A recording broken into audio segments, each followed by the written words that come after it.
Président Déthié, bonjour à tous. Le président Macky Sall n'a pas seulement violé la Constitution du Sénégal,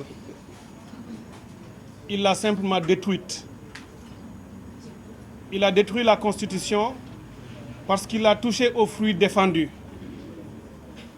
En 2016, lorsqu'il avait cherché à raccourcir son mandat, à le réduire de 7 ans à 5 ans, il avait contacté et saisi le Conseil constitutionnel pour lui demander s'il pouvait le faire ou pas. Le Conseil constitutionnel avait répondu en lui disant « Ce mandat est hors de portée, vous ne pouvez pas y toucher ». Pourquoi? Parce que ce mandat, on l'a dit, est verrouillé, qui est déjà énoncé dans l'article 27, est verrouillé dans l'article 103 et encore verrouillé dans l'alinéa 7 de l'article 103. Pour moins que ce que le président Macky Sall a fait maintenant, en 2011-2012, le peuple sénégalais s'était dressé comme un seul homme pour dire « ne touche pas à ma constitution ». Ce peuple est encore là et ne donnera pas à Macky Sall ce qu'il n'avait pas donné à son prédécesseur. C'est pour cette raison que je ferai très court. Le peuple sénégalais mènera son combat, comme il l'a toujours fait. Je rends hommage à nos devanciers qui se sont battus pour nous léguer un pays démocratique. Une démocratie sans doute à parfaire, mais une démocratie tout de même, qui était citée en référence partout en Afrique. C'est ce système démocratique que le président Macky Sall s'est attelé pendant 12 ans à démanteler année après année, à torpiller nos lois et nos règlements, à bafouer nos valeurs, à pervertir les mœurs politiques. Bref, à créer un sous-système qui n'a rien à voir avec notre système démocratique, où on dit plus rien n'est interdit, on peut faire ce qu'on veut, pourvu qu'on reste simplement au pouvoir. Et c'est cela qu'il faut arrêter. Son mandat prend fin le 2 avril 2024. On ne lui laissera pas une seconde de plus. Il lui appartient ici et maintenant, je l'ai déjà dit, de choisir entre l'honneur et le déshonneur. Il a le choix devant lui, il peut encore le faire. Nous lui souhaitons une sortie encore honorable, si cela est encore possible, puisqu'il a fait tellement de mal. J'ai en pensé ces 3 derniers jeunes tombés il y a tout juste quelques jours, fauchés à la fleur de l'âge, parce que simplement ils étaient sortis dans l'université, à Koloban et Landing Diédhiou à Ziguinchor, le drapeau à la main pour scander « un peuple, un but, une foi ».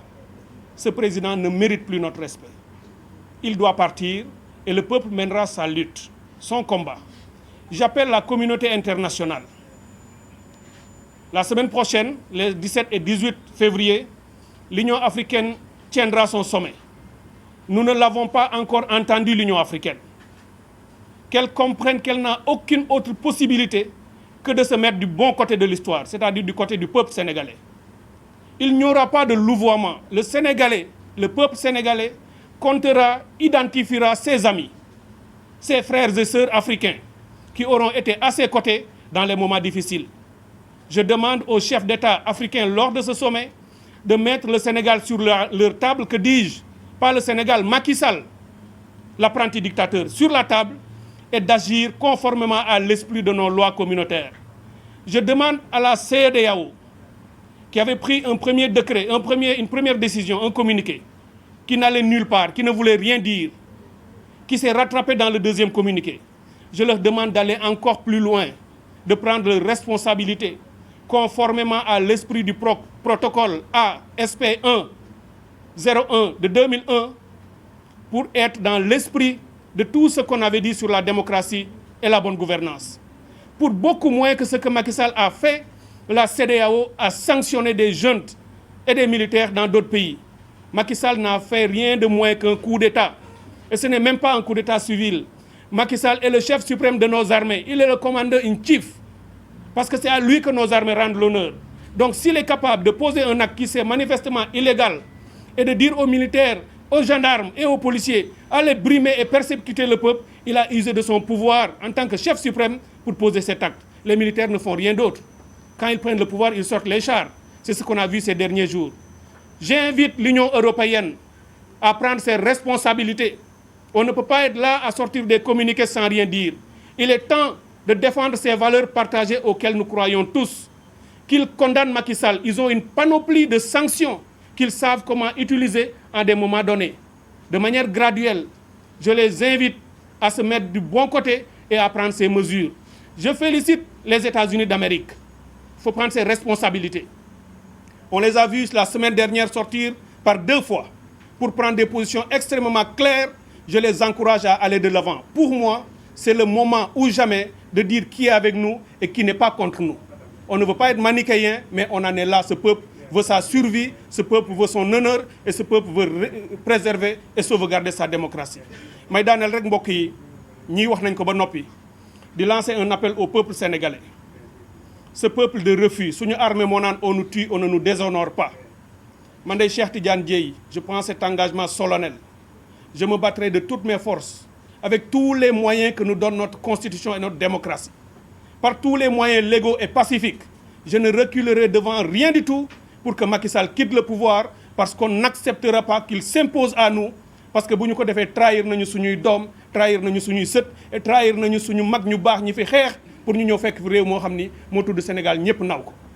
nañu joxante loxo Yewwi Askan Wi lu baax la kilifa lañu plateforme politique coalition bu rëy la bu def lu rëy ci réew mi Yewwi Askan Wi bu demee ba ni mën naa fàtte boppam pour ànd ak ñeneen ñu joxante loxo na ku nekk jóg qu'on se donne la main. Il ne s'agit pas du combat de benn pàcc wala beneen pàcc ku nekk bëgg a fës bëgg a feeñ ni man maa koy déedéet kenn du réussir seul. Allons nous tous sous le drapeau société civile syndicats yi jigéen ñi professeurs d'université yi baykat yi amul kenn ku ñuy bàyyi koo xam ni war ngaa ñëw ñu taxaw ba préserver la démocratie sauver Sénégal. benn nit di Macky Sall du daaneel réew mi nërmeel ko wala mu delloo ñu ci mbuumu jàmm. asalaamaaleykum wa rahmatullah. asalaamaaleykum mbokk yi maa ngi nuyu sénégalais yi ñi ci biir réew mi ak ñi ci bitim réew di gërëm bu baax a baax seen teewaay la présence massive de la presse loolu dafay firndeel ne comme ni ko gars yi di waxee quand c'est important c'est avec Yewwi Askan Wi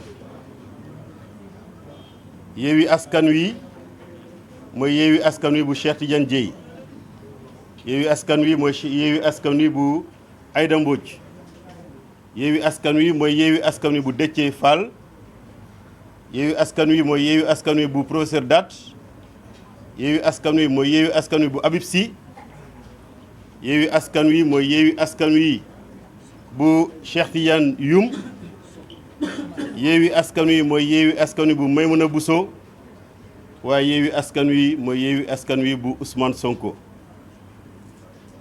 sénégalais yi namm nañ ko lool ak bu Malick Gakou ak bu docteur Cheikh Dieng ak ñi ci des waaye Yewwi Askan Wi mooy Yewwi Askan Wi bu Ousmane Sonko ni ma ko waxee sànq sénégalais yi namm nañ ko lool waaye xam naa yéen it namm ngeen ko waaye Ousmane Sonko moo ngi ci jàmm ak salaam li mu meloon ci sénégalais yi ba léegi moom moo ci nekk ñu nekk ci situation bi nga xam ne sénégalais yi yëpp a jaaxle ñu yaakaaroon ne bu ñu laalee processus électoral acteurs politiques yi la ñu amal affaire juum nañu parce que élection présidentielle élection wu askan wi la ba tax na bi loolu amee le 3 février Macky Sall daal di def li mu def yéegee ko sénégalais yi ñëpp a jóg taxaw ne loolu du fi amee ba tax na ñoo ngi saluer bépp initiative boo xam ne nit ñi jël nañ ko gis nañ ne gannaaw acteurs politiques yi gannaaw candidats yi nga xam ne conseil constitutionnel nee na ñoom ñoo war a dem ci jongante yi ñu jël seen matuwaay pour dugg ci campagne électorale gis nañ ne société civile jóg na gis nañ ne organisation des travailleurs jóg nañu moo xam centrale la moo xam syndicat de branche la gis nañ ne opérateur économique yi jóg nañu gis nañu askan wi yëpp jóg ñu koy rafetlu waaye Yewwi Askan Wi dafa ne pour une efficacité du combat, pour une efficacité de la lutte, fokk ñu joxante loxo yëkkatendoo tegandoo ndaxte bu ku nekk nekkee ci sa côté nga ne da ngay xeex loo xam ne moo fi nekk amaana du ñu am efficacité boo xam ne moom lañ ci bëgg ndaxte report élection kenn d'accordu ci lu ñu wax moom mooy ñu respecter le calendrier républicain lu ñu wax moom mooy que ne na élection yi am le 25 février 2024 ndaxte yoon dafa ne le 2 avril à minuit Macky Sall dafay jeexal tàkk ki koy wuutu lay jox lenge yi mu commencé doxal le 3 avril ba tax na Yewwi Askan Wi li mu wax moom mooy que ne à partir du 3 avril Macky Sall dootul nekk président de la République crise institutionnelle bu mu wax moom mooy am en réalité à partir du 3 avril 2024 ndaxte fii ñi ma jiitu ci parole bi wax nañ ne y a pas de crise institutionnelle ndaxte institution yaa ngi dox ni mu waree mais bu jeexewul lenge yi à partir du 3 avril moom moo fi installé une crise institutionnelle après coup d'état yi nga xam ne def na ko fi tey jii lu ñuy wax waa Guinée lu ñuy wax waa Burkina lu ñuy wax waa Niger parce que ñun ñëpp nangoon nañ ne ni ñu jëlee nguur gi dëppawul ak démocratie waaye lu ñu def fii yow nga nekk palais parce que suffrage universel direct moo la fal pour nga nekk palais di dogal Ayib dafay nekk assemblée nationale suffrage universel moo ko fa yóbbu pour mu teewal ko fa teewal fa askan wi pour muy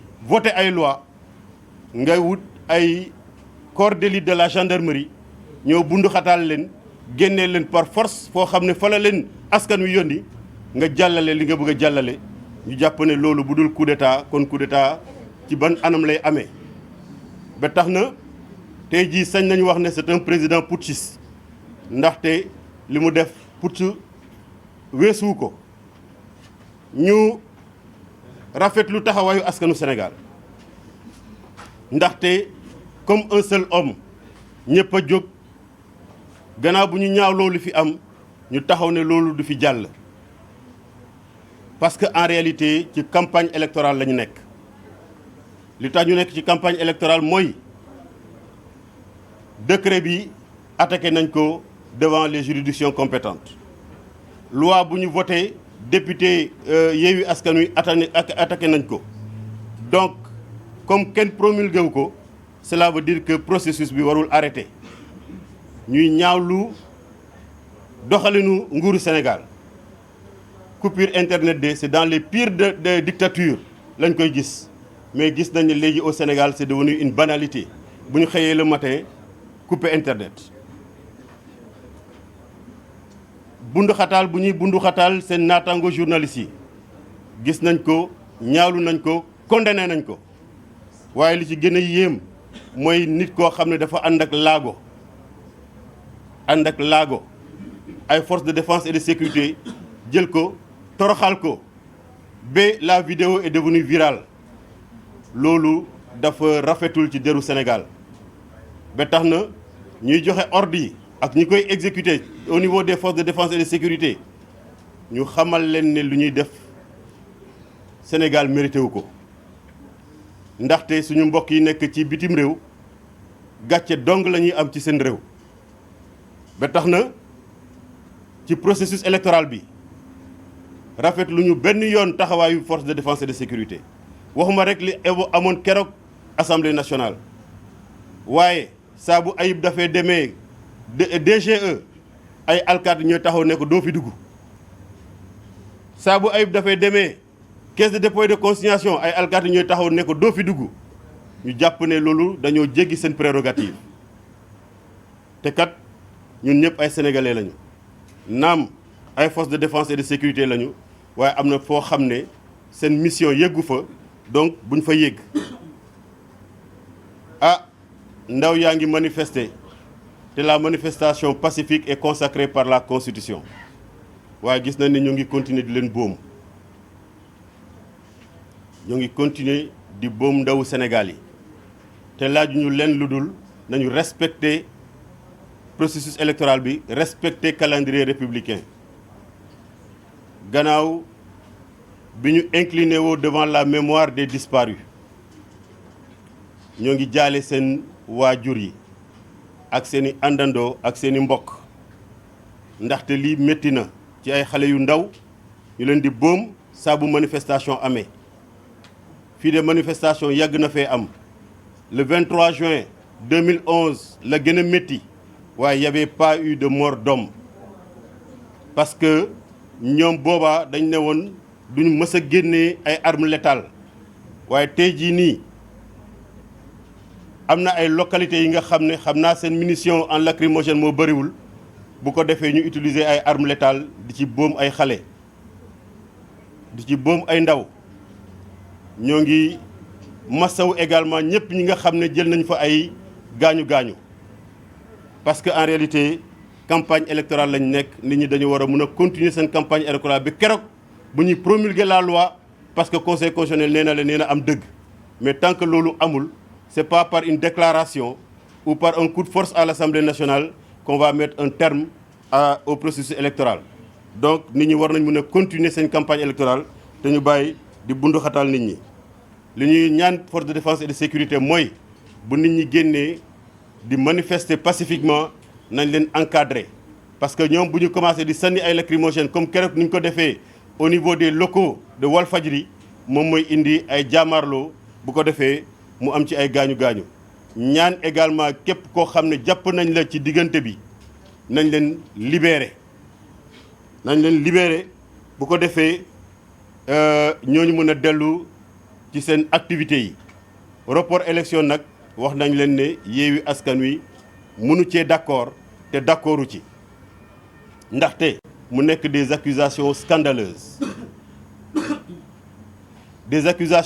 scandaleuses ñu ne ñooñu la ñu ger kan moo ger ñu ne Amadou Ba moo leen ger mu nekk premier ministre du Sénégal mu nekk candidat bu Macky Sall tànn ne moom mooy candidat am Macky Sall bi nga xam ne dafa jël dogal dàq décret bu convoquer le corps électoral dafa renouveler sa confiance à Amadou Ba le corrupteur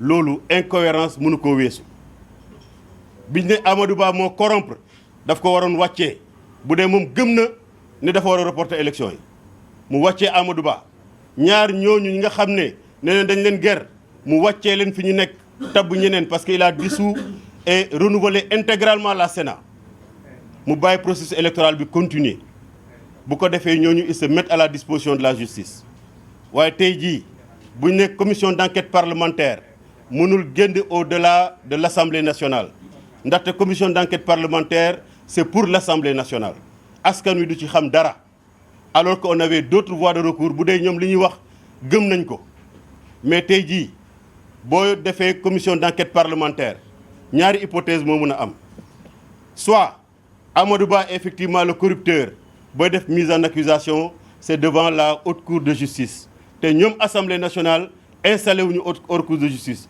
donc du am benn aboutissement ñaareel bi mooy et si on se rendait compte que après tout ça il y a jamais eu de corruption on va ressembler à quoi?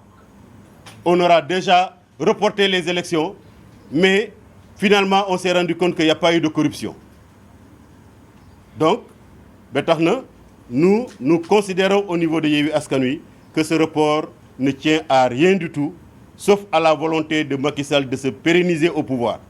Je ne dis pas de se maintenir au pouvoir, de se pérenniser au pouvoir.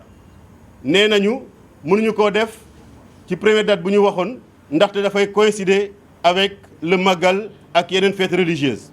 En décembre, les députés seraient en train de voter la loi de finances initiale. En décembre, députés dañuy nekk di voter la loi de finances initiale. Donc ce serait encore une occasion pour repousser encore parce que Macky Sall li mu bëggoon depuis ci njëlbeen gi mooy que bu amul troisième mandat na fi toogaat 2 ans. Donc et ils vont utiliser le même procédé yónnee fa ay corps d'élite de la gendarmerie génnee ñoom Ayib Daffé ñoom Ismaïla Diallo ak tout le groupe parlementaire Yewwi Askan Wi jàllale seen loi ñu nekkaat fii de sorte que sénégalais mënuñoo continuer di seetaan loolu li ñu wax Macky Sall mooy que appam jeex na appam jeex na ñi mu dugal kaso moo leen fa dugal moo leen fa war a génnee ci anam boo xam ne noonu la leen fa dugalee amul benn loi boo xam ne moom mooy war a tax mu génnee leen xam na nu mu leen fa dugalee moo xam nan la leen di génnee kaso ñu dellu seen njaboot dellu seen yitte am na ci bëri ñoo xam ne bu ñu génnaatee dañuy wutaat liggéey parce que seen liggéey yàqu na ba pare donc loi woo leneen loo c'est pas ça qui nous intéresse na leen delloo seen njaboot ñu nekkaat fa ba tax na ñu renouveler encore l'appel de Yewwi Askan Wi boo xam ne mu ngi tàllal ay loxoom pour que bépp initiative boo xam ne am na fi nañu joxante loxo yëkkatendoo tegandoo pour une efficacité dans la lutte ndax ñu mën a am suñu élection présidentielle le 25 février 2024 wasalaam. woote bi ku nekk mën na imaginer li ko waral fan yii yëpp kenn déggul Yewwi Askan Wi ñëw wax ak sénégalais yi wante ku ne xam na ni leader boo jël ci Yewwi Askan Wi mi ngi ci coalition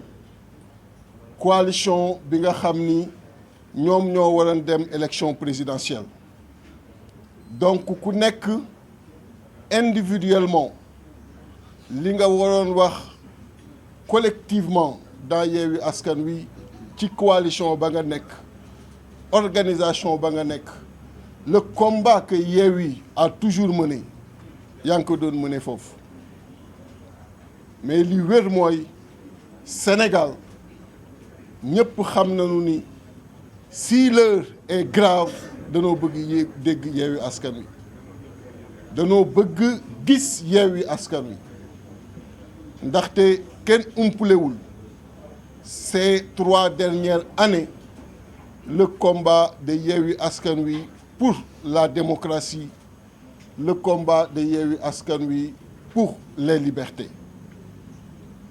Et Yewwi Askan Wi ne va jamais faillir.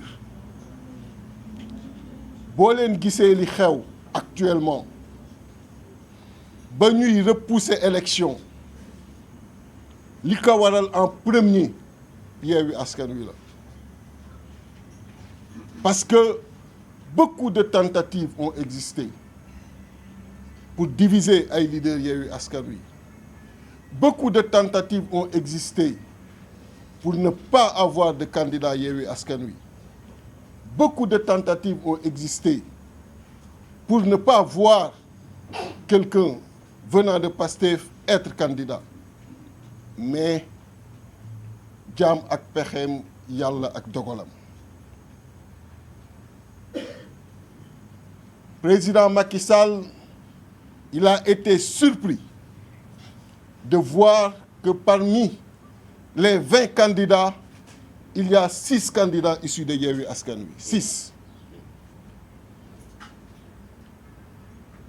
Déthié Fall Diomaye Habib Sy Cheikh Tidiane Dièye Mamadou Aliou Dia Malick Gakou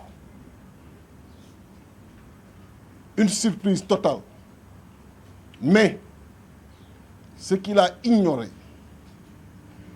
c'est que nous avons travaillé avec compétence, avec rigueur, avec efficacité.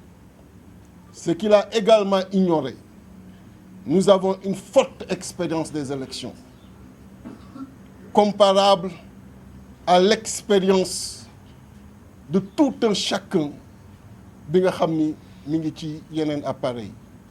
C'est ça qui a fait que parmi ces 20, nous avons 6 issus de Yewwi Askan Wi. Et il sait pertinemment que s'il organise des élections, ce sera Yewwi Askan Wi ou Yewwi Askan Wi. Et il est persuadé qu'il n'était même plus évident que son candidat soit au 2e tour. Et qu'il était même très probable que 2 candidats de Yewwi Askan Wi soient au 2e tour. Et c'est ça la vérité qui a fait que d'un coup brutal, il a arrêté l'organisation des élections. Mais c'est peine perdue. C'est peine perdue parce qu'ils sont des millions de Sénégalais yi nga xam ni nooyiwuñu gëmuñu lu dul Yewwi Askan Wi parce que on a été là, toujours là, à leur côté. On a bravé le gaz lacrymogène.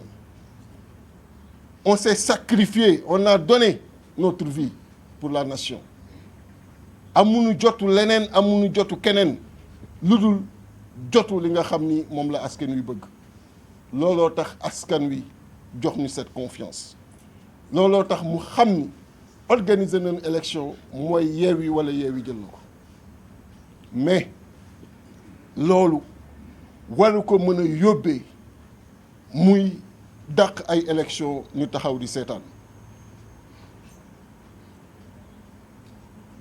dàq ay élection ñu taxaw di seetaan mbiru chaque sénégalaise la ak chaque sénégalais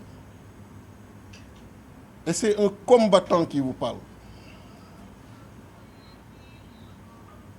mbir bu la ñoree day laaj taxawaay mbir bu la ñoree day laaj jéego. Le président Macky Sall a fermé la bonne porte de l'histoire le concernant. C'est quelqu'un aujourd'hui qui a délibérément choisi la petite porte de l'histoire. Alors que malgré la mu jotoon def ku nekk naqarlu ko nit ñi gëmm ci à la fin ni ko organiser l'élection nga dem mu mënoon organiser élection yooyu dem mais mu plonger le Sénégal dans un chaos indescriptible ku xam réew ni muy tëddee ni mu bindoo xam ni le pays est économiquement paralysé parce que boo demee ba perdre la confiance des investisseurs qu'ils soient nationaux ou des investisseurs étrangers xam nga ni amatoo issue. Et est-ce qu'il a le droit aujourd'hui avec ku nekk la nga def ku nekk taxawaay ba nga am ku nekk li nga jot a dugal biir Sénégal pour bànneexu boppam coobare boppam mu paralyser tout un pays jël 18 millions de Sénégalais qui ont toujours été respectés partout dans le monde foo mën a nekk ci biir réew ak bitim réew ñu respecté la mu jël ce respect là aujourd'hui tàggatengeel ko ba nga xam ni kenn mënatul jël chaîne booy seetaan te doo gis ñuy chahuter le Sénégal. Il n'a pas ce droit-là et on ne lui laissera pas ce droit-là. Nous remercions tous les partenaires yi nga xam ni ñoo ngi agir ñoo ngi wax que ce soit les États-Unis la CEDEAO l'Union européenne képp ki nga xam ni yaa ngi yëkkati sa kàddu nous te remercions. Mais que chaque Sénégalais yokku taxawaayam parce que in fine le président Macky Sall bu gisee ci ñun détermination bi war dina xam ni lii mu bëgg mënul ne te li mu bëgg dafa warul ne parce que cette tradition démocratique que nous avons da ko dépassé moom da ko jiitu moom te da koy romb moom donc mënu ko définir mënu ko rebelote et nous lui disons très clairement d'organiser proprement son départ le 2 avril de l'organiser proprement parce que loolu mooy sagam loolu mooy li koy taaral parce qu'à partir du 2 avril nous l'avons dit et répété il ne sera plus considéré comme le président de la République du Sénégal et bu gisee ces fortes pressions qui fusent de partout war na xam, parce que c'est un politicien, que le vent de l'histoire mi ngi ko fiy ba. War na xam de façon très claire que li jotoon am mënatul am. Yewwi Askan Wi, comme d'habitude, va mener la lutte. Yewwi Askan Wi va mener le combat pour la démocratie, pour les libertés. On ne peut pas accepter en 2024 qu'on retire à un organe de presse sa licence, que nous suspendre à un organe de presse. C'est inadmissible dans ce Sénégal-là. Et loolu Yewwi Askan Wi du ko seetaan. On fera tout ce qui est nécessaire d'ici le 2 avril. Daan ko continuer di ko wax président de la République jusqu'au 2 avril, parce que loolu la ko constitution bi jox. Mais bu 2 avril weesoo, il ne le sera plus. Il n'a qu'à prendre les dispositions aujourd'hui pour que l'élection se tienne et que Sénégalais yi ñi ñu tànn ñëpp xam ko mu Yewwi Askan Wi ñu gagné élection yi. Di wax aussi que képp kuy militant wala militante Yewwi Askan Wi ak foo mën a ne ci biir adduna bi, ne vous laissez pas entraîner par la division. Au moment du combat, il faut souder les rangs. Bañ a déglu ay sos, bañ a déglu ay yàq. Parce que Yewwi Askan Wi ca la ma xam ay góor ñoo fa ne, ñi nga xam ni ñoo tànnal seen bopp des ci opposition alors que mënoon nañ def leneen. Du ñu jëw, du ñu wax ci ginnaawu nit, lu ñuy wax dañ koy assumer directement et proprement et en face. Bu leen kenn dugal division. Ku leen ciy dugal rek xamal ni kooku mi ngi xeex contre combat bi ñu nekk, mi ngi xeex pour indi la division. ñett at a ngi nii ku nekk ci ñun ñoo ngi lay bëgg jaxase keneen. ñett at a ngi nii amul lu ñu deful pour diviser man ak le président Ousmane Sonko, mais ils n'ont pas réussi. Et c'est pas aujourd'hui qu'ils vont le réussir, parce que xam naa luy union des forces et des cœurs, surtout quand il s'agit de faire face au régime et au président Macky Sall. Restez soudés plus que jamais. Ku leen bëgg indil division, xam leen ni moom mooy l'ennemi de ce qu'on est en train de faire. Et combattez-le farouchement. Parce que des fois, ils nous infiltrent. Et combattez-les farouchement. Parce que fii ñu nekk nii taxawaay bu nit taxawul, fu nit flanché, jox nga porox ndol le président Macky Sall. Et il ne faut pas le lui permettre du tout. Les initiatives sont nombreuses et elles sont à saluer. Parce que ku yëkkati ni dama bëgg xeex, dama bëgg taxaw pour suñu démocratie, mënoo def lu dul applaudir, mënoo def lu dul féliciter. Et Yewwi Askan Wi, comme ni mu ko mos a defee toujours, va s'ouvrir à toutes ces initiatives et déroulera un plan d'action. Un plan d'action qui fera que le président Macky Sall respectera le calendrier électoral. Et amul engagement bu ñu mës a jël te respecté wuñ ko. Et cet engagement tàmbali na est mis en place. La présidente Aïda, quand elle prendra la parole, reviendra sur ça. Mais pour vous dire que vous avez été nombreux à demander la présence, la remobilisation de Yewwi Askan Wi. Nous sommes là. collectivement, bien que individuellement nous n'avons jamais été absents. Parce que dans notre stratégie, il était dit, admis, que chaque candidat avait la possibilité de mettre sa coalition et de mettre en branle l'esprit Yewwi Askan Wi.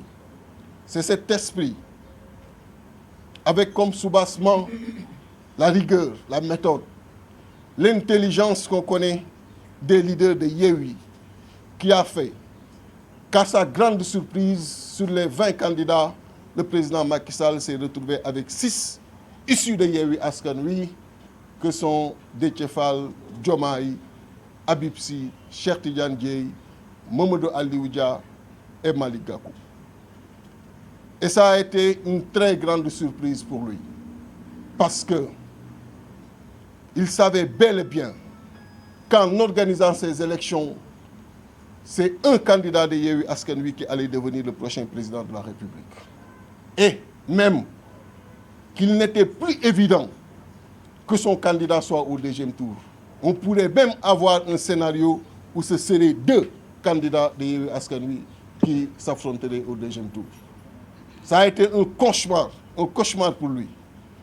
Un cauchemar qui l'a amené à mettre le frein sur un processus électoral qui ne lui appartient pas, qui appartient à tout le peuple sénégalais, connu pour sa grande tradition démocratique et pour sa régularité dans l'organisation de l'élection présidentielle.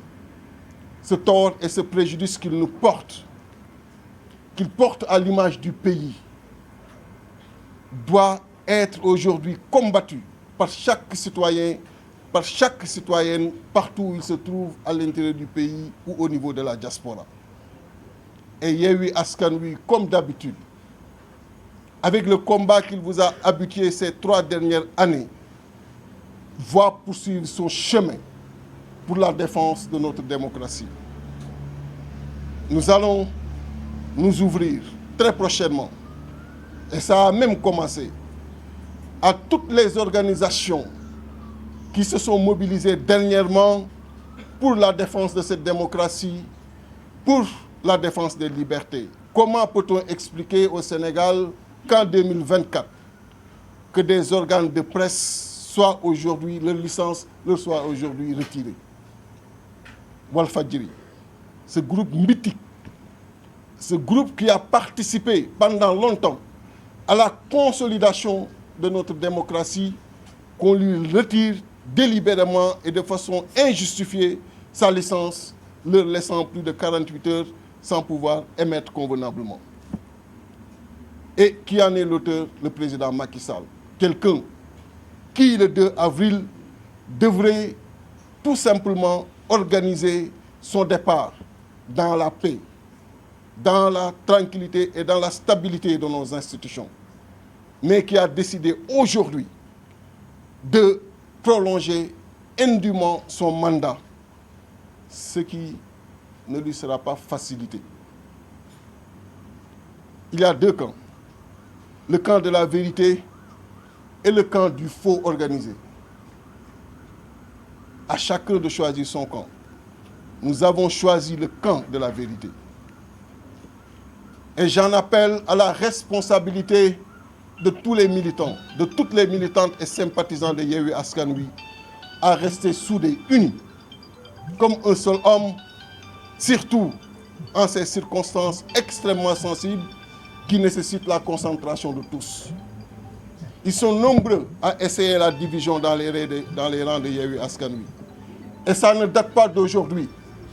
Mais ils ne l'ont jamais réussi et ils ne le réussiront jamais. Ils ont pendant longtemps voulu voir des différends entre les leaders. Ils ne l'ont pas réussi et ils ne le réussiront jamais. Ils ont pendant longtemps cherché à diviser Déthié Fall et Ousmane Sonko. Ils ne l'ont pas réussi et ils ne le réussiront jamais. Restez soudés. Et toute personne qui parle dans le sens de la division, prenez-la comme un ennemi de ce combat-là et combattez-le. Il ne mérite aucun respect de votre part. Parce que nous sommes dans l'opposition, parce que nous avons choisi d'y être. Et nous sommes des hommes sérieux. Notre direction, nous la choisirons librement. et nous l'assumons librement. La direction que nous avons choisie, c'est celle de la vérité, celle d'être aux côtés du peuple sénégalais et en toutes circonstances. Ce n'est pas facile de faire 20 ans d'opposition, nous l'avons fait. Et tant qu'il s'agira de rester du côté de la vérité, on ne comptera pas le nombre d'années. Et je demande ici à tout un chacun, là où il est, de s'organiser. Yewwi Askan Wi va poursuivre le combat pour la vérité, va poursuivre le combat de la dignité à retrouver. Personne n'est fier quand il découvre sur les chaînes internationales notre image profondément écornée et chahutée par des journalistes qui n'ont même pas votre rang, qui n'ont pas votre dignité, mais qui se plaisent aujourd'hui à chahuter notre pays. Parce que le président Macky Sall a décidé, lui seul, à partir de son stylo, de s'offrir un mandat que le peuple sénégalais ne lui a pas donné. Donc, pour terminer, je lance un appel à tout un chacun pour le plan d'action qui sera incessamment déroulé en vue de la défense de notre démocratie, en vue de la défense des libertés. Je vous remercie.